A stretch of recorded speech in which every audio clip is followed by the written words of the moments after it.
बहुत मजबूर होकर मैं तेरी आंखों से निकला, खुशी से कौन अपने मुल्क से बाहर रहा है। बहुत मजबूर होकर मैं तेरी आंखों से निकला, खुशी से कौन अपने मुल्क से बाहर रहा है। गले मिलना न मिलना तो तेरी मर्जी है, लेकिन तेरे चेहरे से लगता है तेरा दिल कर रहा है।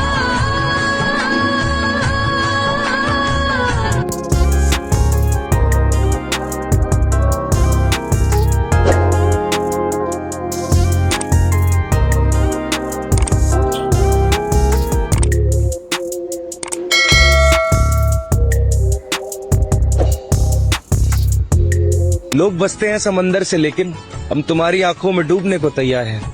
किसको देखने की चाहत करें, तुमको देख लिया है एक बार। तुम्हारी जुल्फों की गहराई है बहुत, और हमको पसंद नहीं आता है किनारा।